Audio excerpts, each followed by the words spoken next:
दोस्तों, अंग्रेजी हुकूमत के भारत से उखाड़ फेंकने की जो लड़ाई भारत के अंदर चल रही थी, वो दुनिया के कई दूसरे देशों में बैठे हुए प्रवासी हिंदुस्तानी भी उसको लड़ रहे थे। बात 20वीं शताब्दी के शुरुआती दौर की है।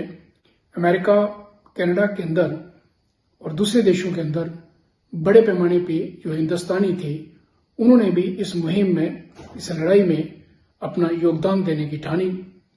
अमेरिका में उस समय बहुत से भारत के छात्र पढ़ते थे।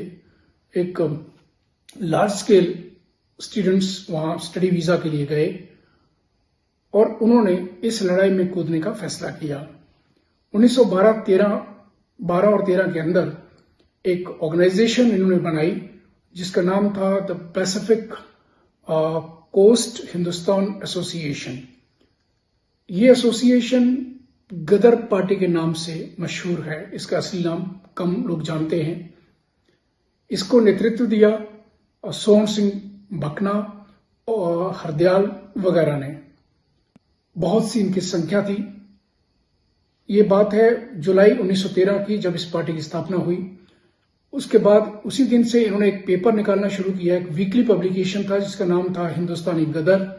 ये पेपर, इसकी कॉपीज स्मगल करके भारत तक पहुंचाई जाती थी। न कि भारत तक बल्कि दुनिया के काफी देशों तक, जहां भी हिंदुस्तानी बैठे हुए थे, उन सबको ये पहुंचाई जाती थी। जैसे ही वर्ल्ड वॉर फर्स्ट स्टार्ट हुआ 1914 में, तो जो गदराइट्स थे, इन्होंने फैसला किया कि भारत के अंदर जाया जाए और वहां जाके लड़ाई लड़ी जाए। इसलिए काफी पैमाने के ऊपर हथियार स्मगल किए गए भारत के अंदर।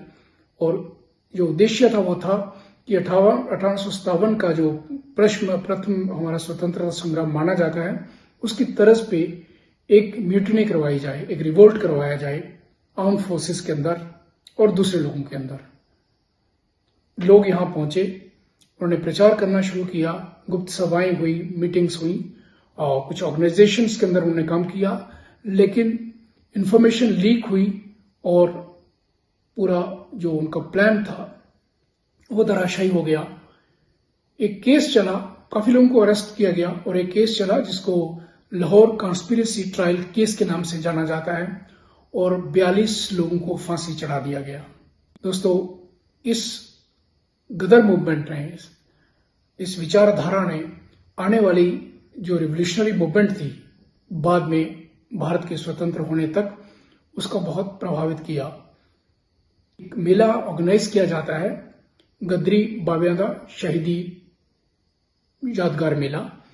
ये मेला 3 दिन चलता है।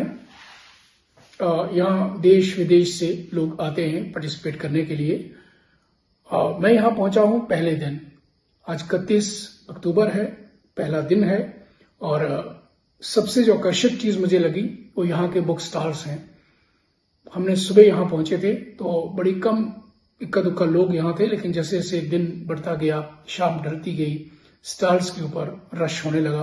कुछ पब्लिशर से और स्टॉल इंचार्ज से मैंने बात भी की।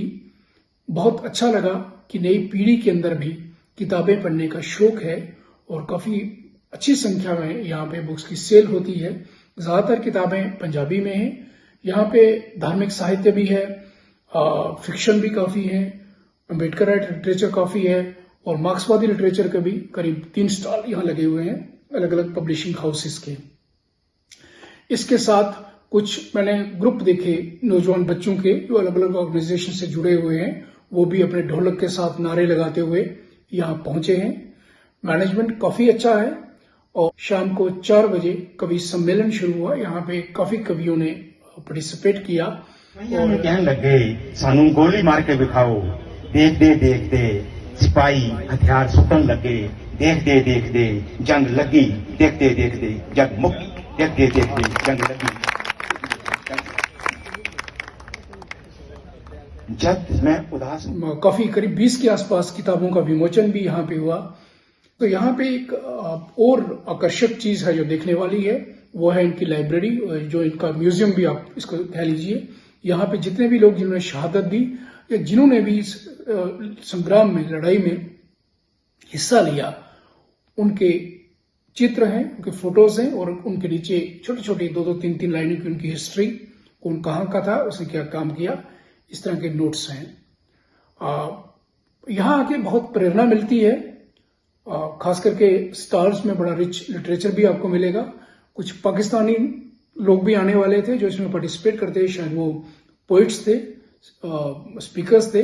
उनका वीजा क्लियरेंस शाम तक नहीं हो पाया था, अभी जो अनाउंसमेंट चल रही थी वो ये कि उनका वीजा क्लियरेंस नहीं हुआ, इसीलिए वो लोग यहाँ नहीं पहुंचे। ये याद दिलाता है उन लोगों की कुर्बानी का, जो वो यंग लोग जो यहाँ से पढ़ने के लिए गए, अपना कैरियर बनाने के लिए गए, और उन्होंने वहां बैठ करके अमेरिकन सोसाइटी के अंदर उनका लॉ जितना उनको फ्रीडम देता था, उस तरह से उन्होंने अपनी स्ट्रगल लॉन्च की। हालांकि ब्रिटिश इंटेलिजेंस लगातार उन लोगों के पीछे रही, और भारत में आकर के उनका प्लान फ्लॉप हुआ, और 42 लोगों को, जिसमें हिंदू, सिख, मुस्लिम सब थे, उनको फांसी दे दी गई। प्रेरणादायक ये मिला है। अगर समय मिले तो इसमें जरूर पार्टिसिपेट करिए, आप एक नई प्रेरणा लेके जाएंगे। शेयर करें, सब्सक्राइब करें। Thank you.